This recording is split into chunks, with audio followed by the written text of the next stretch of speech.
Alright, we're testing Jeff's VF3 with the HT25 full setup, front and rear. Sa halagang? 35. 35. What is money? Tapos, meron din siyang Zoom at 17? 17? 17.5 with 17.5. I wonder kung standard yung pricing. Kasi si Binpats meron na rin eh. Yes, it is standard kasi AO Zoom is the one who went to all the shops. Oo. So they have a one price policy. So what happens mabuti. is just for the fog lamps itself, that's including the housing and the bulb, that's 13.5. But you still need the harness plus labor. So they price that at around 4,000. That's why, hindi pala around, they price it at 4,000. So that's why it's 17.5 all in all. And that's without the DRL. The one with DRL is priced higher at 20. Tapos, the one that can be installed when you have the bumper cladding naman, if I remember correctly, that's also 17.5. But I have to check. Yung kagaya kay Paul. Hindi pa ba enough yung Orion? Well, when we found out na yung projector pala natin are just lenses, these AO Zooms are really yung projector na buo. So, definitely, mas maganda siya. So, ang tawag nga nila, peking projector sa headlight natin. Sa atin, Oo, kasi they're just lenses. Mga random noises, pareho tayo. Oo, wala eh. I think that's going to be pretty normal. Ano yung mags mo, stock, yung rim, stock. Yes, Tapos the yung rims are tires. stock. The Nilulubak ko tires, talaga. Oo, sure. So the tires are 205/60. So they're wider, and it's all-terrain. So I'm not sure kung naka-all-terrain ka rin yan. Hindi. Hindi. Road tires ako. Road tires, ayun. So it gives it a little bit more macho vibes. Nasubukan natin dun sa mga lubak. Dito naman may mga drainage dito eh. Dinaan ko rin dito para ma-compare ko kanina eh. That's good. May baseline. Okay.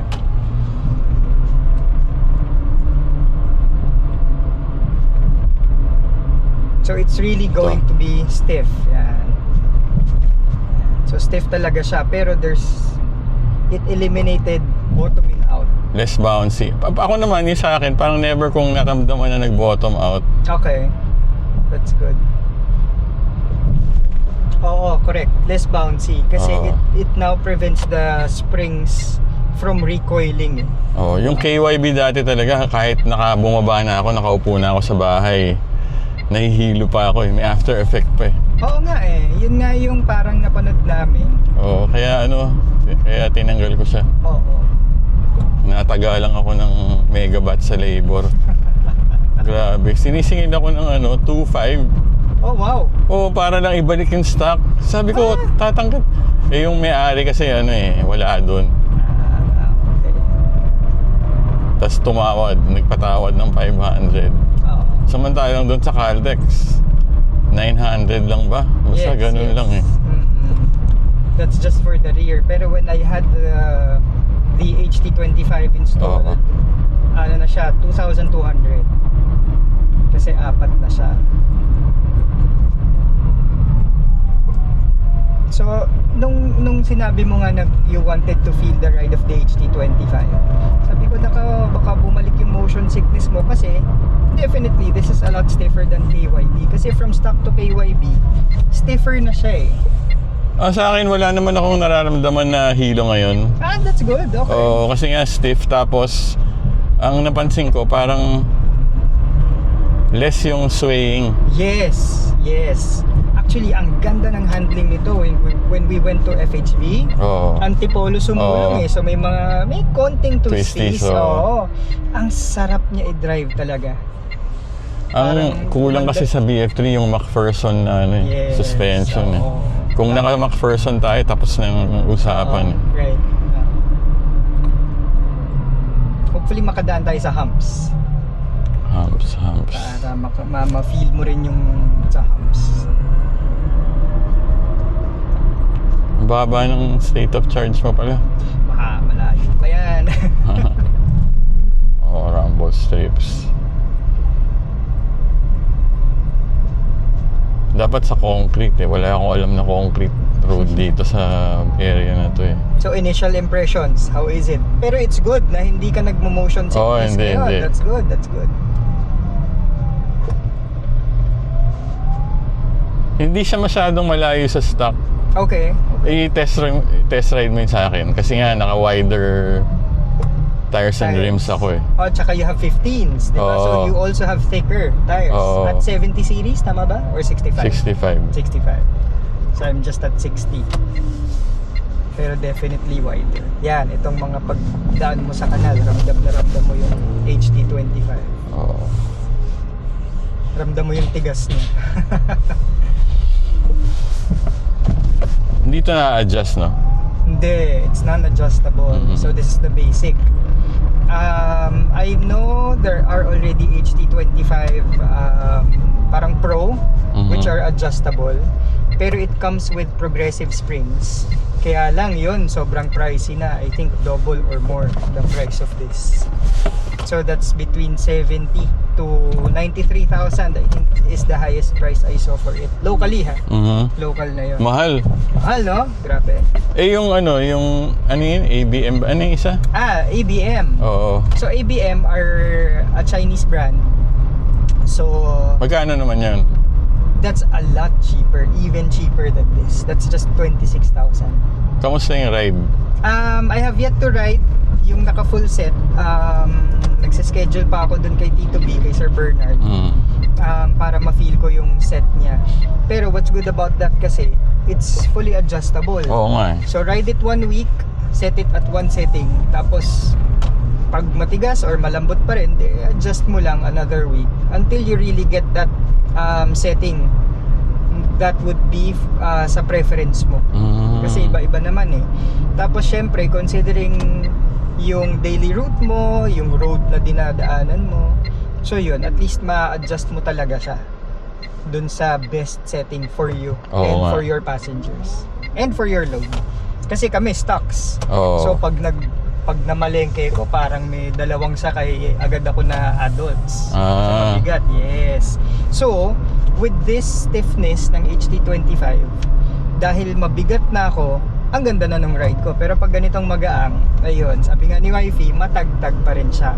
Pero sobrang laki daw ng improvement, syempre from stock. Kasi anything that we put from, or basta nanggaling ka kasi ng stock, ang layo na agad ng ride eh. Mamaya test mo yun sa akin. Sige. Kaya nga very sad kami nung nag-KYB ka. Oo, nahilo talaga ako eh. Nagkaroon ka ng motion sickness kami. Kasi for us, tontuwa kami sa KYB. Oo. Ayun, so sayang naman. Pasok natin. Sige. Para tabi tayo sa loob. Sige, para makapag-picture. Ay, ang ganda ng side mirror. Ang laki. Right tayo. Ayan yung kay na? Kay Binpat. Kay Papa P. Kay Mr. Polo. Sponsored. So far, ang setting, ang drive mode mo is Eco or Sport? Eco lang. Eco. Okay. Tapos ang tawag nito, ano kaya magandang wiper blade option? Kasi may nakita ako nag-post 1,700, ang mahal. Ang mahal naman. Pero baka pair na. Pair, pero mahal pa rin. 1,700. Oo. So that's how much? 800 each Mga or ganun. 850 each. I think that's tama. Pwede na yun. That's tama naman. That's fair. Kasi na-experience mo rin yun, di ba? Yung pag... Tumatalon. Nagaganon pangit eh. Oo. This is the 2026 model VF3 kasi wala ka ng heater. Wala na. Ako kasi meron pa eh. And I've heard na yung mga 2026, yun nga, ang tahimik na talaga ng VF3. Pero so far, yung rack and pinion mo, napaayos mo na. Twice. Twice. And there's a pinalitan. version 1 and a version 2. Hindi ko alam. Yun. So merong version 1, it's the same rack and pinion, kaya kahit magpalit ka nun, wala, maingay pa rin siya. Oo. Kaya good na, baka version 2 na yung Ayan, talaga. tahimik ngayon, di ba? Oo, tahimik siya. Yung sa akin, narinig mo naman, Oo. di ba? Lumalagot Ayun, narinig mo yun. Meron. So have it Tinitiis checked. ko na lang yun. Oo, pero have it checked kasi nga, may version 2. So, Wala pa sila eh. Ayun, so baka 1 pa lang yung nilagay nila. Ayan, diretso tayo. Tapos pagtawid ng stoplight, kakanan. Ito. Di ba? Halos pareho lang eh. Oo nga. Wala siyang drastic difference dun sa... Alam mo ba, feeling namin, lemon yung shocks na kinabit sa amin. Kasi, ganun? oo, kasi nung pinapalitan namin to KYD, pinrest yung shocks. Oo. Hindi na bumalik. Alin dun? Yung rear. Yung original? Oo, yung original. So feeling namin, baka lemon. Tapos nung nagpalit ako ng HT25 na set, kakanan tayo. chinek pinrest ulit yung KYB at saka yung HT25. So walang problema, lumalaban pareho. Mas matigas lang yung HT25. Pero nung pinrest yung front na stock, ganun din, di na umangat. Ganun. Sa akin bumabalik eh. Yun nga eh. So feeling namin, baka lemon yung shocks na nalagay sa amin. Kaya napabili tuloy kayo ng kung ano. Oo. Kasi tingnan mo sa akin, Kasi halos ito, pareho lang eh. It's all stock, pero ang ganda nung ride niya. Oo. Di ba? Halos walang difference. Kaya sobrang drastic for me. Di ba? Nung nagpalit akong KYB, para akong umaalon. Kasi tumigas. Lumambot yung KYB. Kasi matigas na to as is. Okay. So diba?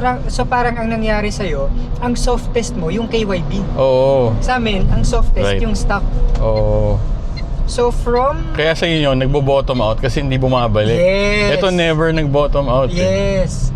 Kaya nga, nakakabahan kami. Well, hindi na ngayon kasi nga napapalitan na namin. Oo. Pero... normal na yun. That's the way it should. I think this is the normal. Oo. The true normal.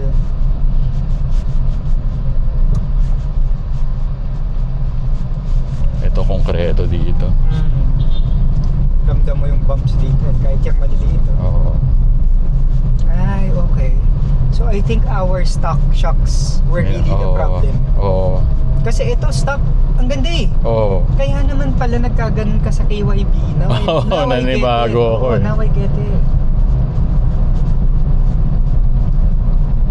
Oo, maganda yung ride niya. Oo. Lalo na nung nagpa-mags. Oo. Kasi yung stock to, hindi ganyan. Oo, kasi ang kitted din naman ng stock. Oo, ang laki ng difference. Kaya pala, ang ganda for you nung nagpalit ka ng mags. Oo. Okay. So yun nga. Dito ba tayo? Diretso pa. So yun nga, I think yung stock shocks namin yung naging problema. Oo. Na sana napawaranty nyo pa. Oo nga, no? Oo. Hard right tayo dyan sa kanto. Oo nga, tama ka, no? Sana napawaranty namin. Kasi baka napalitan ng ng bago. Nung tama. Oo. Nung ayos.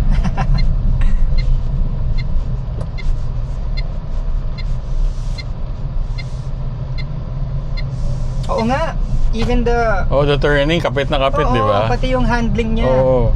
Ano na siya, kumbaga improved na from what we felt nung bago yung VF3 namin. So yun nga, baka yung shocks nga. Oo. Baka lemon, ano?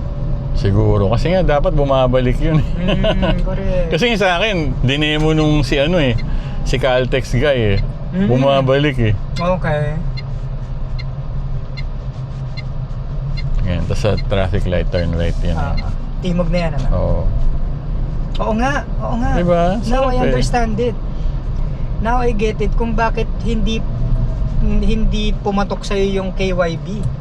Kasi from your stock, ang ganda na. Hindi mo kailangan magpalit. Tama. For me, ha? Oo, ako din. That's how I feel. Oo. Gagastos ka pa. Ang ganda na ng ride mo.